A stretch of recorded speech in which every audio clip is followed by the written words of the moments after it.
Now at 5, Labor Day gatherings are leading to COVID-19 concerns. The warning from health experts. And protesters in New York march for justice for Daniel Prude. Now the mayor of Rochester vows reform. Wildfire rescues and a heat wave in California. I'll share the dramatic images taking over social media.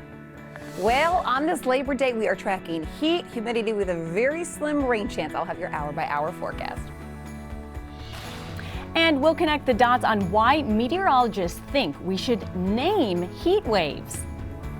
From the KHOU 11 studios, this is H-Town Rush. All right, 5 o'clock on the nose. Today is Labor Day, if you didn't already know, and we want to know, how do you plan to enjoy your day off today? Backyard barbecue, shopping the sales racks, or maybe you're working like some of us. Hit us up on social media. Let us know what your plans are with the hashtag HTownRush. Meanwhile, good morning, everyone. I'm Steph Simmons. Let's get over to Cheetah Craft for a look at that Labor Day forecast. Cheetah. I know, it's going to be hot, it's going to be humid, and we are tracking a few downpours today. Not really anything too impressive this Labor Day. About a 20% chance of that isolated shower. High temperatures, though, 96, feels like up to 103. Let's talk more about our cold front. Are you wondering if we're still going to get it? We are. It's still going to move in. We're going to go from 90s to 80s. Overnight lows should drop to the low 70s to even upper 60s. So you'll notice some changes, especially by Wednesday evening into Thursday, and then the majority of the day, Thursday and Friday, we'll be feeling a whole lot less humid out there, so it'll be pretty nice. This morning on the radar, we are dry across the area. Again, only a 20% chance for that stray shower, but here's that front. It's still on tap come Wednesday. So we will talk more about our hour-by-hour forecast and then how much our temperatures drop coming up in just a little bit. I'll send it back to you. We look forward to that, Cheetah. Thank you. We turn now to your coronavirus headlines. Here's what we're tracking for you this morning. The World Health Organization says a widespread vaccine is not expected until the middle of next year. The organization is stressing the importance of thorough checks on their effectiveness and safety. The U.S. recorded more than 31,000 new COVID-19 cases on Sunday, and that brings the nationwide total to just over 6.2 million cases. That's according to Johns Hopkins University. Meanwhile, the state of Texas has now confirmed more than 638,000 cases. 2,800 were reported just yesterday. The state death toll now stands at 13,472. Right now, health experts are concerned the Labor Day holiday could lead to a new spike in COVID-19 cases. Arnayeli Ruiz has more on the warning from doctors. A lot of us might be going through COVID-19 fatigue, but experts want to remind people to be cautious. Think back on 4th of July when we saw a lot of people celebrating and cases surge. They want to make sure history doesn't repeat itself. They're asking people to continue to socially distance because the virus is still spreading here in this part of the state. And experts are even more concerned because fall is just around the corner. This means flu season will pick up, more schools may start in-person classes, and what people choose to do this weekend could impact all of us. Doctors say it doesn't take a lot to bring back transmission to where it was. The last time we had a long holiday weekend was on 4th of July, and beaches looked like this. Too many people ignored the warning signs, and weeks later, cases spiked nationally and here in our own city. It's already up here, and it'll go up. It'll go up much higher and maybe even faster if we try to reproduce what we did on July 4th. The good news is the Houston area hospitalizations and ICU admissions are down, but we still have an average of more than 800 new COVID cases each day. Experts recommend people stay outdoors, avoid large events that are indoors, avoid large groups, and of course, continue to wear your mask, especially when you're around others that are not in your household. Guys, back to you.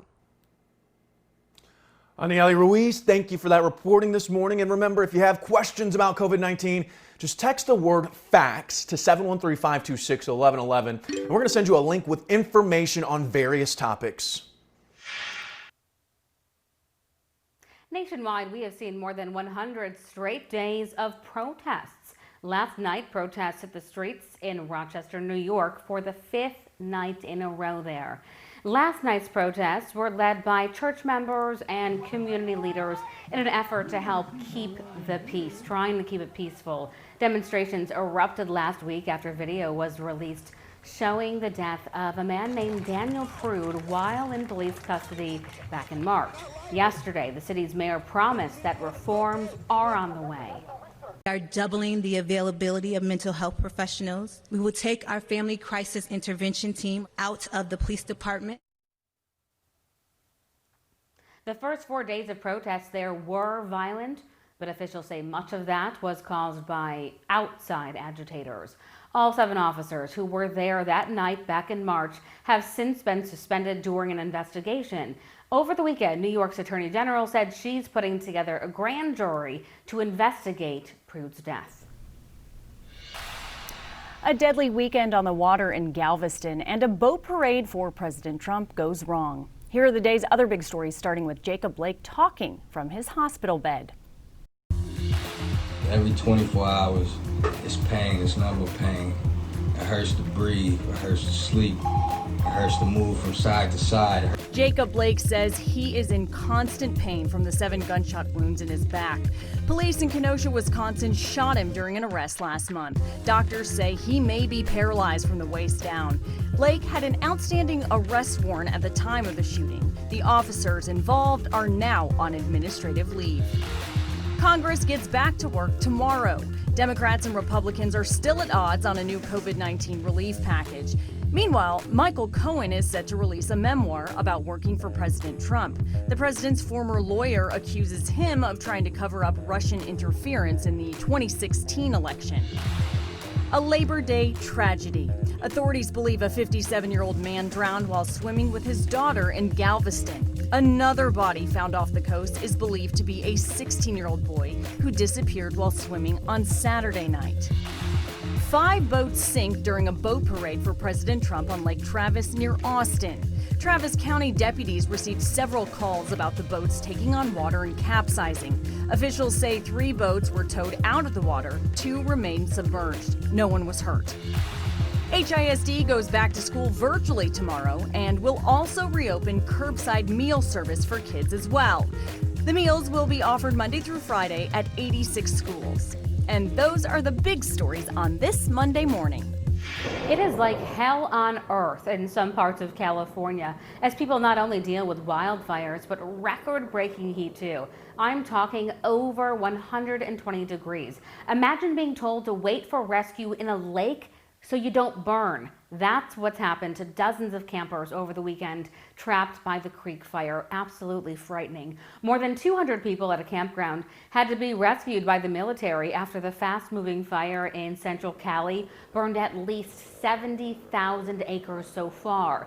They were rescued 20 people at a time while others waited in the water. Dozens of people were injured but are recovering this morning.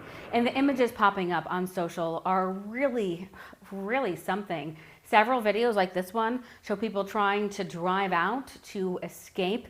This was the Creek Fire. You just see fire all over the roads. How scary.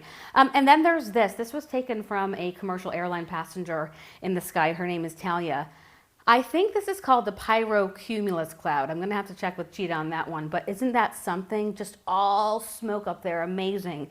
And then check this photo out by CBS reporter Jonathan Vigliotti. This shows a street there in California. Again, this is the Creek Fire. And then here's after. So before and after. Gosh, can you imagine? So many homes and structures have already burned. The Creek Fire, not only the only one burning, by the way, at least 2 others are burning right now. There's the Valley Fire in San Diego, which has burned more than 10,000 acres, and the El Dorado Fire scorching more than 7,000. That one was allegedly caused by an explosive device used at a gender reveal party. Both fires still burning this morning. So far this year, California's wildfires have been record-breaking and absolutely relentless, scorching more than 2 million acres. And this, as over the weekend, California recorded its hottest known temperature yet, 121 degrees in Southern Cali, fueling those flames with no heat relief on the way until at least tomorrow. So gosh, your heart really goes out to those folks. They certainly need to cool down. Steph? Yeah, they deal with stuff like this, not the extreme heats like that, but the fires every year. It's very scary. All right, Lauren, meanwhile, we are waiting on a cool front here, but temperatures are still extremely hot. And it turns out some experts think that heat waves should get the same treatment as hurricanes. Here's Janelle Bluda to connect the dots. Each hurricane season, we see a steady progression of names. This year, we've already had Hannah, Laura, Nana, and Omar. Now, some meteorologists think we should name heat waves too. So let's connect the dots. Experts explain naming those heat waves could help increase public awareness about the serious dangers these temperature spikes bring. One climate scientist at Yale University says while they don't cause physical damage, they can be deadly and have serious health impacts. According to research conducted by Science News, heat waves kill more people in the United States than any other weather-related disaster. And climate experts believe by naming heat waves, we can make these invisible dangers more visible, giving the public time to prepare. While specific plans to the naming process aren't concrete, some scientists are determined to find ways to prepare us for the heat. Connecting the dots, I'm Janelle Bluda for H-Town Rush. Janelle, thank you. And as you know, we're still in the middle of hurricane season, so make sure you stay prepared. You can download our severe weather guide at khou.com/severe weather, or just text the word weather to 713-526-1111. Now let's get over to Cheetah Craft for a look at the one thing. All right, the one thing you need to know here on Labor Day, we are going to be talking and tracking temperatures in the mid to upper 90s. So borderline extreme, no heat advisories though today. Feels like temperatures up to 103 with only a slight rain chance. And also with naming those heat waves, it's easier to remember. It's easier to recall. So even just like hurricane season, when you're able to put a name to it, it's easier to bring it up and kind of jogs everybody's memory. It's kind of difficult when you're like, heat wave of 2011. That's what we had here locally. So anyways, but very interesting. We'll talk more about hurricane season and the tropics coming up in just about 6 minutes. I'll send it back to you. You got it, Cheetah. Thank you. 5:12 your time now. A judge takes action over the 2020 census count. How the latest ruling will affect the schedule. And just ahead, Brandy breaks down the cost of back to school shopping.